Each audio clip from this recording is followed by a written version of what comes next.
Belə ki, biz atomun tərifini deyəndə deyirdik ki, atomun mərkəzində nüvə, atomun mərkəzində bu atom olsa, atom deyirdik ki, mərkəzində nüvə və ətrafında mənfi yüklü elektronlar dövr edən elektroneytral hissəcik idi. Bəs bu mənfi yüklü elektronlar harda? Əlbəttə ki, həmin bu dairələr üzərində yerləşirdi. Dairələrin sayı çox ola bilərdi. Bu dairələr bizə belə deyək, dövrü qanun cəhətdən desək, bu dairə yox, nədir? Təbəqədir, təbəqə. Yəni ki, nüvədən kənarda yerləşən və elektronların dövr etdiyi həmin xətt nədir? Bizə təbəqələri göstərir. Energetik təbəqələr və yaxud da energetik səviyyələr deyilir bunlar. Hansı ki, onlarda elektronlar yerləşir. Birinci energetik təbəqədə misal üçün maksimum 2 elektron yerləşir. Maksimum 2 elektron yerləşir.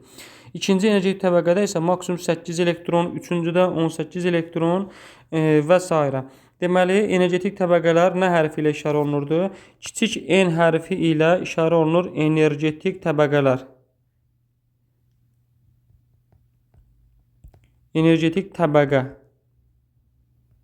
Kiçik N hərfi ilə işarə olunur energetik təbəqələr. Təbəqə və yaxud da energetik təbəqələr və ya energetik səviyyələrdə deyirik buna. İndi baxın, birinci nüvənin ətrafında olan, bunu qaralasaq, nüvənin ətrafında olan birinci təbəqə N bərabərdir 1. Birinci energetik səviyyəsi adlanır bu. Növbəti N bərabərdir ki, ikinci. Növbəti N bərabərdir 3. Bunlar energetik təbəqələrdir. Energetik təbəqələrdə N hərfi ilə işarə elədik və energetik təbəqələr və yaxud da energetik səviyyələr özləri də energetik yarım səviyyələrə bölünür. Eynən bu energetik yarım səviyyələr nə ilə? Elektron orbitalları ilə eynidir. S yarım səviyyəsi, S, P yarım səviyyə, D yarım səviyyəsi və F yarım səviyyəsi. Eynən S, P, D, F orbitalları kimi. Lakin belə deyək, hər energetik təbəqənin özünə uyğun yarım səviyyəsi və orbitalları var. Bunu əgər buradan qeyd eləsək, misal üçün yazsaq M bərabərdir 1. Yəni nə? Birinci energetik təbəqənin gəlin nəyinə baxaq? Orbital sayına baxaq və energetik yarım səviyyələrini göstərək. Birinci energetik təbəqədə energetik yarım səviyyə 1s ilə göstərilir. 2 elektron olur və 1 orbitalı olur. 1 orbitalı olur. Bu orbitalda nə? S orbitalıdır. Sonra növbəti. Növbəti deməli N ikinci energetik təbəqə. İkinci energetik təbəqədə isə 2s və 2p olur. Yarım səviyyəsi olur. Neçə elektron olur? Cəmi 2 elektron. S-də 2s-də deməli 2 elektron və 2p-də isə 6 elektron olur. Neçə orbital olur desək, orbital. Yenə S-də 2s-də 1 orbital. 2p-də isə p-də ümumi neçə orbital var idi? Bilirdik ki, 3 orbital var. 2p-də isə 3 orbital. Sonra keçdik N bərabərdir 3-ə. N bərabərdir 3-də. Yəni ki, 3-cü energetik təbəqədə görək neçə yarım səviyyə var. Yenə 3S-dən başlayırıq. 3S, 3P və 3D. Sonra isə gələcək demə, bu oldu bizim yarım səviyyə 3S, 3P, 3D. Elektron sayı 3S-də 2 elektron, 3P-də 6 elektron, 3D-də isə biz bildik ki, D yarım səviyyəsində neçə elektron? 10 elektron olurdu. Bəs orbital isə yenə S-də 1 orbital, P-də 3 orbital, D-də isə 5 orbital olurdu.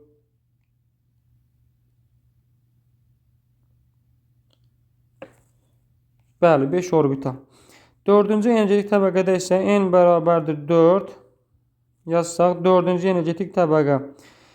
Yenə başlayır 4S, 4P, 4D və 4F yarım səviyyəsi. Elektron sayıları isə yenə 4S-də 2, 4P-də 6, 4D-də 10 elektron, 4F-də isə 14 elektron olur.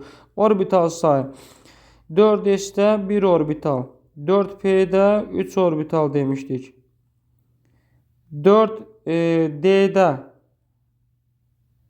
yuxarıda qeyd etdik 5 orbital, 4F-də isə 7 orbital və 14 elektron olur.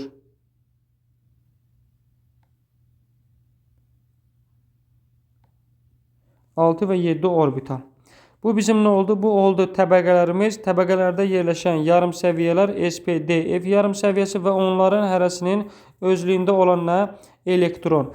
Bəs düstur ilə bizə rəqəm verilsə, orbitaldakı deməli energetik təbəqələrin sayını necə taparıq? Yazırıq ki, n orbitalın sayını versə bizə, biz orada energetik təbəqəni taparıq. N orbital bərabərdir n-in kvadratına. Bəs bizdə belə deyək, energetik səviyyədə maksimum elektron sayını necə taparıq? N, yazıram. Elektron bərabərdir 2n'in kvadratına. Biz bilirdik ki, orbital nədir? Orbitalın sayı elektron sayının 2 dəfə azdır. Misal üçün, bir əgər orbitalımız varsa, onun daxilində yerləşən 2 elektronumuz var. Ona görə də bu düstur oradan gəlir. Orbital sayı n kvadratıdırsa, elektron sayı 2n'in kvadratıdır. Bəli. Sonra isə biz nəzər yetirək nəyə? Baxın, buradan qeyd edəcəm. Misal üçün, hər hansı bir belə götürək, X elementi götürsək, onun təbəqələrin, yəni ki, elektron formulunu necə bölürük desək, qrafik formulunu və yaxud da elektron quruluşunu necə açırıq?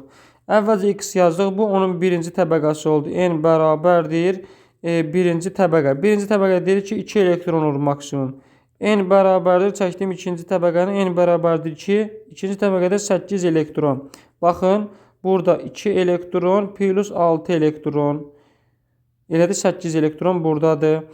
Burada isə n bərabər 3-cü təbəqə. Neçə elektron? 18 elektron ola bilər. Hardan gəlib? Baxın buradan. 2 üstə 6 elədir, 8 üstə 10 elədir, 18 elektron.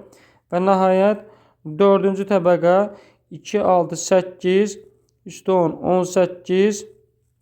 18 və 32. 18, 2 üstə 6, 8 üstə 10, 16 üstə 14 eləyəcək 32. 4-cü təbəqədə neçə elektron? N bərabərdir 4. 32 elektronumuz olacaq. Bəs indi hər təbəqənin özünə uyğun yarım səviyyələri necə yazırıq? Birinci baxın, demişdik təbəqədə 2 elektron vardı. 2 elektron yarım səviyyə 1s'dir. Yazdım 1s üzərində 2. Aha, birinci təbəqənin işim bitdi. Keçdim ikinci təbəqəyə. İkinci təbəqədə hansı yarım səviyyələr vardı? 2s və 2p. 2s, s'in üzərində neçə? 2 elektron. Bu 8'in artıq nə? İkisini yazdım. Yeriyə qaldı neçəsə? 8'in ikisi getdi, qaldı 6'sı. Bəli, 2p'yə də düşəcək 6'sı. İkinci təbəqə də bitdi. Keçdim üçüncü təbəqəyə. Bu 18 olan təbəqəyə. 3s yenə yazdım 2, s'ə maksimum 2 yaza bilirəm. 3p, p'yə maksimum 6 yaza bilirəm və 18 elektronum var. S'ə düşdü 2'si, p'yə düşdü 6'sı.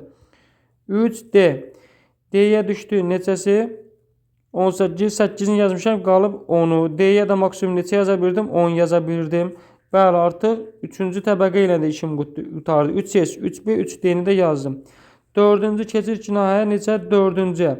4s yenə 2, 4p, 4s 2, 4p 6, 4d 10, sonda isə 4f 14. Bəli. Bu oldu nə? Elementin onda elektron quruluşunun açılması. Nə ilə? Təbəqələri göstərdik, yarım səviyyələri göstərdik, onların elektronlarını göstərdik. Və sonda isə orbitallara bəs, baxın bu orbitallara bəs elektronlar necə bölünür, onu da dərsin ardında deyəcəm. Bəs bizdə deməli nə var? Bir var tam elektron formulu, bir də var qısa elektron formulu. Baxın buradan yazıram tam elektron, qısa yazıram formul. Tam elektron formulu nədir? Baxın, burada X-in böldüyümüz bu ardıcıllıq onun tam elektron formuludur. Qısa elektron formulu isə onun nə? Sonluğudur, sonluq hissəsidir. Bax, bu 4s2, 4p6, 4d10 və 4f sonuncu təbəqəsi və yaxud da ondan əvvəlki təbəqədə dolmamış yarım səviyyə varsa, onunla birlikdə nə olur? Qısa elektron formulu olur. Misal üçün, hər hansı birini yazım. X yazacaq ki, 5 olsun. Böləcəm 2-yə, 3-ə. Bu olacaq 1s2, 2s2, 2p1. Bəli, bu oldu onun tam elektron formulu. Amma ki, baxın, yazsam qısa elektron formulu, qısa elektron formulu nə olacaq? Sonuncu təbəqədəki 2s2 2p1. Bu onun olduğuna qısa elektron formulu və biz növbəti dərsimizdə qısa elektron formulunun vasitəsilə nəyi tapacaq? Həm elementin neçənci dövrdə yerləşməsini və neçənci qrupda yerləşməsini həmin bu qısa elektronun vasitəsilə və əsas yoxsa əlavə yarım qrup olduğunu onun sayəsilə tapacaq qısa elektron formulunu. Bəs indi belə deyək, hansı ki növbəti səhifədə dedik ki, nəyə böldük? Təbəqələrə böldük. Elektronumuzun sayını təbəqələrə böldük. Təbəqələr hansı ki bu idi, təbəqələrə böldük. Sonra nə elədik? Elektron yarım səviyyələrə böldük. Yarım səviyyələrə böləndən sonra bu yarım səviyyələrin də nəyi vardı? Sonda nəyi qalırdı? Orbitalları qalırdı. Orbitallara bölünməsi. Həmin baxın, bu belə deyək, təbəqələrə bölünmüş elektron saylarını orbitallarda yerləşdirən zaman nəyi əldə edəcək? Atomun elektron konfigurasiyasını əldə edərik. Atomun elektron konfigurasiyasını. Misal üçün, hər hansısa bir elementi götürüm. Götürək xlor elementini. Xlor elementin götürək 15-də yerləşir xlor. Təbəqələrə bölürəm. Bu 15. Birinci təbəqəyə düşdü 2 elektron. Maksimum 2 düşürsə, varım da əlimdə 15'im. Maksimum 2'sini yazdım bura. İkinci təbəqəyə maksimum 8 yaza bilərəm. Mənim əlimdə qalıb neçə? 2'sini yazmışam. 15'dən 2'si getdi qaldı 13'e. 13'ün 8'ini yaza bilərəm bura. Yerdə neçə qaldı? 13'ün 8'i getdi qaldı. Neçəsi? 5'i. 5'in də 3-cü təbəqədə maksimum 18 yaza bilərəm. Mən yazıram neçə? 5. Bəs bu 18, 2, 8 hardan gəldi müəllim? Bax buradan dedim birinci təbəqəyə maksimum 2 elektron. İkinci təbəqəyə maksimum 2 plus 6, 8 elektron yaza bilərsən. Üçüncü təbəqəyə maksimum 2, 6, 10, 18 elektron. Üçüncüyə də maksimum 32 elektron yaza bilərsən. Bax buradan gəlir bu. Dedim ki ikinci təbəqəyə demək 2, 8, 5. İndi bu təbəqələrdən sonra nə eləyirəm? Yarım səviyyələrə bölürəm. 1s, bu 2 gəldi bura 2. Keçdim ikinciyə, bu 8'ə. 2 yenə s ilə başladı. Baxın hardan gəlir bu? Buradan. İkinci təbəqədə nə var? 2s, 2b. Üçüncü təbəqədə 3s, 3b, 3d. Bunları yaxşı öyrənirik. 2s'in neçəsi maksimum 2 yaza bilirdim. 8'in 2'si gəldi, qaldı 6'sı. 2p'yə də düşdü 6. İkinci təbəqə ilə də bitdi elektronum. 2 plus 6 elədi 8. Tamamlandı. Keçdim 3-cü təbəqəyə. 3-cü təbəqədə neçə elektron var? 5 elektronum var. 3-cü təbəqələrə baxın. Geriyə qayıdıram. N bərabər 3. 3s, 3p, 3d var. Bəli. 3s ilə başladım. 3s'ə neçə elektron düşür? 2. 5'in 2'sini yazdım bura. Sonra gəldi nə? 3p gəlirdi. P'yə neçə? Maksimum p'yə 6 elektron yaza bilərəm. Mənim əlimdə neçə elektronum qalıb? 5'in 2'si gedib qalıb 3'ü. 3d'ni də yazıram 0. Xətti də çəkdim qaldı. Mənim indi tam elektron formulum nədir? Ümumi elektron formulum budur. Desəm bəs qısa elektron formulu 3s2 3p3. 3d'ni saymırıq çünki hal-hazırda orada elektron yoxdur ona görə. Qısa elektron formulu nə oldu? 3s2 3p3. Bizim indi məsələ qısa elektron formulu tapmaq deyildi. Nə idi? Atomun elektron konfigurasiyasını tapmaq idi. Atomun elektron konfigurasiyası nədir? Eynən burada qeyd etdiyim nə? Elektronların qeyd olunması. Bəli, orbitalların elektronlara yerləşdirilməsi. Orbitallara elektronlara baxın yerləşdirin. 1s'də, baxın burada göstərirəm bir də. 1s'də birinci təbəqə 1s'də bir orbital var idi. 2s'də yenə bir orbital, 2p'də isə p'də 3 orbital keçmişdik. Deyirdik ki, bir də təklərə qaydaq. Atomun mərkəzində nüvə, nüvənin ətrafında isə mənfi yüklü elektronlar dövr edən zaman Rezerfordun dediyi kimi, planetar modeldə dediyi kimi nüvənin ətrafında elektronlar dövr edir və buludlar, orbitallar yaradır. Həmin orbitallar hansılar idi? S orbitalı var idi, P orbitalı var idi, D orbitalı var idi və F orbitalı var idi. Həmin S orbitalın çəkdim bir xanası var idi. Və nəyə? 2 elektron düşür içərisinə. Bax 2 elektron gələcək hara? Burada qeyd olunacaq. 1 əks oxlarla. 2s'də yenə eyni 2 elektron. P'də neçə orbitalım var idi? P'də 3 orbitalım var idi. Neçə elektronum var? 6 elektron. Əvvəlcə hər orbitala eyni istiqamətdə tək elektronu yazdım. Sonra əksini olaraq ikinci elektronların yazdım. Qutardı ikinci təbəqə. Keçdim üçüncü təbəqədə yenə s'də 1 orbital 2 elektron. P'de 3 orbital 3 orbital 6 elektron 6 elektron. D'də isə 5 orbitalım var. Lakin əlimdə elektronum yoxdur deyə boş qalır içərisi orbitalın. Nə oldu bu? Atomun elektron konfigurasiyası oldu. Bəli, artıq biz nəyi öyrəndik? Elementin tam elektron formulunu, qısa elektron formulunu və sonda nə? Atomun elektron konfigurasiyasını tərtib etdik. Ümumi tərtib etdik. Bəli. Bəs indi burada deyək ki, bəli, dedik ki, elektronlar orbitallar daxilində, baxın, bu nə? Bu boş orbitaldır. Boş orbital, qısa yazıram, boş orbital. Bu isə nə? Tək elektronlu orbital, tək elektronlu nə? Orbital, tək elektronlu orbital. Bu isə nə olacaq? Cüt elektronlu orbital, cüt elektronlu orbital. Bəli. İndi bəs burada sual yaranır ki, niyə orbitallar əks istiqamətdə yerləşir orbital daxilində? Bəli, bu Pauli prinsipidir. Pauli prinsipində deyilir ki, hər orbitalda maksimum 2 elektron ola bilər və elektron spinləri əks istiqamətdə yerləşəcək oxun daxilində. Deməli dedik ki, orbitallara elektronlar oxlarla göstərilir və əks spinli oxlarla göstərilir. Bu nə idi? Bu oldu Pauli prinsipi. Bəs bir də var, elektron orbitalları, misal üçün P orbitalı biz bilirik ki 3 xanalıdır da, 3 orbitaldan ibarətdir P orbitalı. Deməli, burada nə olacaq? İndi P yarım səviyyəsində elektronlar, 6 elektronumuz var idi, 6 elektron var idi. Və bunlar, baxın, oxlar əvvəlcə ardıcıl bütün orbitallara dolur elektronlar, eyni istiqamətdə, sonra isə onun əksinə istiqamətdə dolur. Əksi istiqamətdə doldu orbitallar. Bəli, burada deməli nə olacaq? Əvvəlcə eyni istiqamətdə, sonra isə onun əksinə istiqamətdə dolacaq. Yəni ki, misal üçün bu hal ola bilməz. 3 orbital, 1 elektron bura yazdım, digər elektron bura və digər olan əlimdə olan 3-cü elektronu da bura yazıram. Bu ola bilməz və yaxud da bunun əvəzinə bura yazıram. Ola bilməz. Əvvəlcə elektronlar bütün orbitallar boyunca dolmalıdır. Ondan sonra geriyə qalan elektronlar da onun əksi istiqamətdə növbə ilə orbitallarda yerləşməlidir. Bu da olur Hund qaydası. Yəni nədir? Yarım səviyyələr üzrə orbitalların elektronlara dolması tək-tək və paralel spinlərlə baş verir. Bu olur nə? Hund qaydası.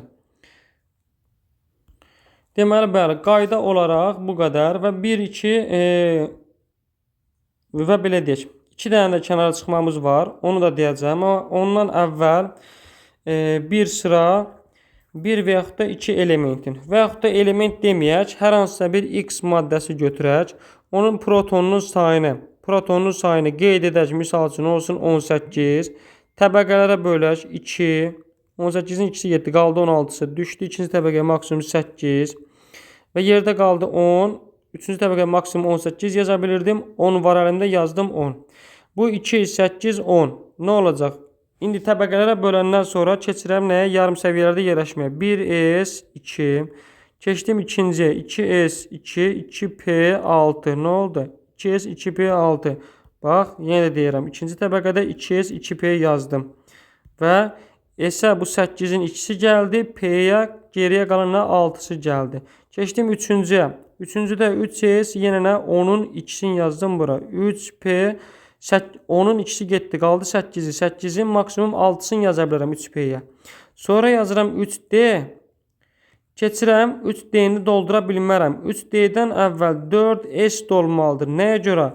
Bu enerji məsələsidir. Yəni ki, enerjisi zəif olan, enerjisi az olan yarım səviyyə və yaxud da orbital əvvəl dolmalıdır, sonra isə enerjisi çox olan orbital dolmalıdır. Buna görə də 4S-in enerjisi 3D-dən zəifdir. 3D gözləyəcək, əvvəlcə 4S-ə 2-ni yazacam, sonra elektronum qalırsa 3D-yə yazacam. Baxıram 10 elektron idi, 2, 6 ilə 8, 2-sini yazdım bura, bitdi. Onda 3D-yə nə düşdü? 0 düşdü. İndi mənim bu oldu tam elektron formulum. Qısa elektron formulum isə 3D0, 4S2. 3D'də heç elektron olmadığından onu nəzərə almarıq. Baxarıq 4S2-nin üzərində, 4S2-nin üzərində dövr və yaxud da qrupu taparıq. Amma hələ biz bunu öyrənmirik. Dövr və qrup tapmaq bizim növbəti dərsimizdədir. Başqa bir elementi yazaq. Misal üçün, X elementi götürək, hər hansı bir element götürək 21. Təbəqələrə bölürəm 2, 8, üçüncü yerdə qaldı neçə? 10'du qaldı 11. Bəli, 11 də düşdü bura. Çünki üçüncüyə maksimum 18 yaza bilirəm. Bu oldu təbəqələrim. Sonrası keçdim yarım səviyyələr. 1S, 2, 2S, 2, 2P6. 8'i böldüm. Keçdim üçüncü təbəqəyə. N bərabər üçüncü təbəqə. 11'i bölürəm. Nəydən başlayıram? Yenə S-dən 3S, 2. 3P neçə? 11'in ikisi gedib qalıb 9'u. 9'un 6'sını yazdım bura. 3D gözləyəcək. 4S 8. 11'in 8'ini yazmışam. Qalıb 3'ü. 3'ün ikisini yaza bilərəm S-ə. Maksimum S-ə 2 elektron verə bilirəm. 4S2. Və neçə elektron qaldı yerdə? 1'i. Aha, o 1'i də yazıram 3D'yə. Bu oldu tam elektron formulunu gördüyümüz. Qısa elektron formulu isə 3D1, 4S2. Nəyə görə? Artıq D'də elektronum var. Bəli. Deməli, nə oldu məsələ? 3S2, 3P6 dolandan sonra elektronum varsa əvvəlcə enerjisi zəif olan 4S dolmalıdır. Sonra isə 3D dolmalıdır. Bəli. Sonra isə 4P'yə keçmək olar. İndi bəs bizim iki dənə istisnamız var. Bu istisna nə ilə bağlıdır? Elektronların orbital daxilində sürüşməsi ilə deyək ki, bağlıdır. Bu hansı elementə aiddir? Sürüşmə və yaxud da ona sıçrayış da deyirik. Elektronların sıçrayışı. Xrom, Cr və mis, Cu, kuprum elementlərlə bağlıdır. Xrom 24, protonu sayı 24'dür. Sıra nömrəsi 24-cü elementdir. Mis isə 29-cu elementdir. Hansı ki, bu elementin ayağında yazdığımız onun dövrü sistem cədvəlində yerləşdiyi sırası və yaxud da protonun sayı və yaxud da nüvəsinin yüküdür. Bunu nəzərə alaq. Xrom 24 və mis 29'da istisnalıq var. Necədir? Baxın, yazıram. Mis, xrom 24'ü yazıram əvvəlcə. 24'ü böldüm 2, 8. Yerdə qalıb 14'üm. 14'ün elə 14'ünü də yazıram bura. Böləcəm. Başlayıram 1S2, 2S2, 2P6, 3S2, 3P6, 3D gözləyəcək. 4S-ə 2 yazacağım. Bayaqki kimi qaldı neçəsi? 14'ün 8'ini yazdım. Plus 2'sini yazdım. 10'u getdi 4'ü qaldı. 4'ünü də yazıram bura. Bu olduğuna həmişəki qayda kimi. Amma dedim ki, xrom ilə misdə nə var? İstisnalıq var. Elektronların sıçrayışı var. Necə olur? Baxın belə. Deməli 4D'yə 3D'yə 4 elektron düşməyəcək. Nədə 4 isə 2 tam elektron düşməyəcək. Yerdə neçə elektronum qalıb burada? 8. 14'ün 8'in çıxsaq qalacaq 6 elektronum qalıb. 6 elektronu belə böləcəm. 4 isə 1'i düşəcək. Qalan 5'i isə 3D'yə düşəcək. Bəli, istisna halı bu idi. Bəli, nə eləyək? Elektron konfigurasiyasını düzəldək. Yəni ki, orbitalda elektronlarını da yerləşdirək. Burada da yerləşdirməliydik. Burada da. Fikrimizdən çıxdı olsun. Burada yerləşdirib P'yə keçdik. Əvvəl eyni istiqamətdə yazdıq. Sonra əksi istiqamətdə elektronlarımızı göstəririk. 3S'də də 3P'də də eynən əvvəl hər orbitalı eyni istiqamətdə, sonra isə onun əksinə istiqamətində elektronlar doldurur. 3D'də nə olacaq? Elektron 5 dənədir. 5'in də sıra ilə eyni istiqamətdə yazdım. 4S'də də 1 orbital və 1 elektron. Bu oldu xrom. Bir də növbəti olacaq mis 29. Növbəti isə mis elementidir. Mis elementinə 29. Başlayırıq. Təbəqələrə böldük 2. Bura düşdü 8. 10 getdi. Yerdə 19 qaldı. Maksimum bura 18 yaza bilərəm və 1'i də düşür bura. Başlayıram. İndi yarım səviyyəyə bölürəm. 1S2, 2S2, 2P6, 3S2, 3P6 yazdım. 18'i böldüm. 3D gözləyəcək. 4S'ə Neçə elektronum qalır? 2, 6. Sonda nə qədər? 18 plus 1, 19 elektronum var. Mənim isə 8-in yazmışam. 19-un 8 çıxdım, yerdə qaldı 11. Baxın, 11-in də yenə bir tək elektronu bura verirəm. 10 elektron hara düşür? 3D'yə düşəcək. 3D'yə. Buradakıların elektron konfigurasiyasını yazmıram, yəni orbital elektronu yerləşdirmirəm. Əsas 3D'yə. 3D'də neçə var idi elektron orbitalım? D'də 5 orbital var idi, bəli. Həmin elektronları əvvəl eyni istiqamətdə yerləşdirdim. Sonra onun əksinə istiqamətdə elektronları ardıcıl olaraq 10 elektronumu orbitallara yazdım. Və sonda 4s-də də 1 elektronu yazdım, tamamlandı. Bəli. Nə oldu? Xrom 24 və mis 29-da bir dənə istisna oldu ki, S tam dolmamış. Nə oldu? D'yə elektronları yazdıq. S-ə 1 elektron düşdü hər birində. D'yə də geriyə qalan elektronumuz düşdü. Yəni xromda sonda 6 elektron qalırdı. 1-i 4-ə, 5-i 3D'yə. Sonra misdə isə 10-u 1-i 4S1-ə, 10-u isə 3D'yə düşdü. Və yenə də baxın, bu bizim tam elektron formulumuzdur. Qısa elektron formulu isə nə olacaq burada? 3D5 və 4S1. Nəyə görə? Çünki burada 3D'miz tam dolmayıb. 3D tam dolmayıb. Onun üçün burada 3D tam dolmayıb. Ona görə qısa elektron formuluna 3D5, 4S1. Qrup dövr sayını tapan zaman bu ikisindən istifadə edək. Qısa elektron formulu. Burada isə qısa elektron formulu yalnız 4S1 olacaq. Nə üçün? 3D10 artıq tam dolub. D'yə maksimum 10 elektron düşür və hal-hazırda 3D'mizdə də 10 elektron var. Ona görə də qısa elektron formulunda 3D10 yox, sadəcə 4S1-dən istifadə edərik. Bir də var ki, bizimlə valent elektronu anlayışımız var. Valent elektronu nədir? Sonuncu energetik təbəqəsində olan elektronlar valent elektronlardır. Valent elektronları bir atomun kürə formasında göstərə bilərlər. Bu nüvə, nüvənin ətrafında bu birinci təbəqə n bərabər 1. Burada ikinci təbəqə nəzərə alsaq n bərabər 2. Burada misal üçün 2 elektron, 3 elektron qeyd edilək və dördüncüsünə qeyd edilək. Birinci energetik təbəqədə isə deyir ki, 2 elektron ola bilərdi. Yazdım. Burada bizim indi valent elektronlarımız sizcə hansılardır? Sonuncu energetik təbəqəsində olan elektronlardır valent elektronlar. 1, 2, 3, 4. 4 ədəd nəyimiz? 4 ədəd valent elektronu var. Valent elektronu var. 4 ədəd valent elektronu var. Bəs valent elektronu nədir? Deyir ki, kimyəvi rabitələr yaratdığı üçün bu elektronlara, yəni ki, valent elektronları nə deyirdi? Deyilirdi. Kimyəvi rabitələr yaratdığı üçün və yaxud ona tək elektronlar da deyə bilərik. Tək elektronlar nə idi? Bizdə rabitə yaradırdı. Buna ona görə deyirlər ki, kimyəvi rabitələr yaratdığı üçün onlara valent elektronlar deyirlər. Deməli, sonuncu təbəqənin elektronları, burada sonuncu təbəqənin elektronları valent elektronlar sayılır. Bir də ola bilər ki, sizə bu şəkildə verə bilərəm. Misal üçün, X deyək ki, 5-dir. Buraya yazdıq 2, bura düşdü 3. Sonuncu təbəqənin elektronları onun nəyi? Valent elektronlardır. Baxın, bu 3 nədir? Valent elektronu. Bu X-in 3 ədəd valent elektronu var. Bəli, bu qədər.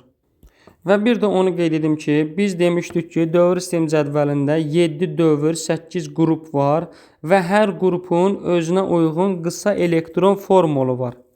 Sonra valent elektron sayı var və tək elektron sayı var.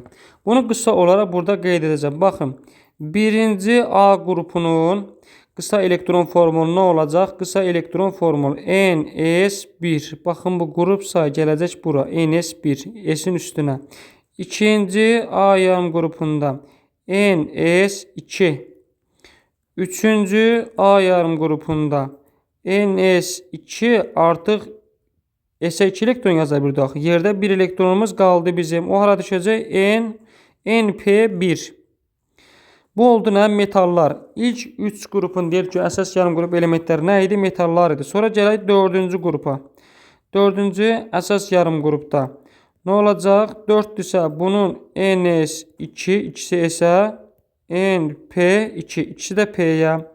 5-ci A yarım qrup desək, NS2 yenə, NP neçə? NP3, P-yə maksimum 6 yaza bilirdik. Onu nəzərə alaraq böləcək elektronlar. 6-cı A yarım qrupunda NS2 və NP neçə olacaq? 4.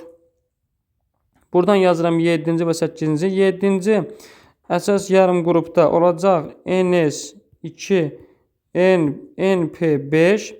8-ci əsas yarım qrupda isə deyirdik ki, hansı idi? Təsirsiz qazlardır. 7-ci əsas yarım qrupda isə halogenlərdir. Fluor, brom, yod. NS2 N neçə olacaq? P8-dir. 8-in 2-sini yazmışam, qalıb 6-sı. NP6. Bu oldu bizim nə? Qısa elektron formulumuz. Bəs valent elektron neçə olar? Birinci əsas yarım qrupda valent elektronu 1 ədəd olacaq. Tək elektronu nə qədər olacaq? O da olacaq 1 ədəd. Sonra ikinci A yarım qrupunda valent elektronumuz sonuncu təbəqədə 2 elektron olacaq. Tək elektronumuz olmayacaq. Tək elektronun da nə olduğunu sizə göstərəcəm indi. NS2. Üçüncü A yarım qrupunda valent elektronumuz olacaq 1 ədəd. Valent elektronumuz 3 ədəd olacaq. Tək elektronumuz isə 1 ədəd. Dördüncü A yarım qrupunda valent elektronumuz olacaq 4 ədəd. 4 ədəd. Bəs tək elektronumuz isə olacaq 2 ədəd. 5-ci deməli əsas yarım qrupunda valent elektronumuz 5, tək elektronumuz isə 3 ədəd.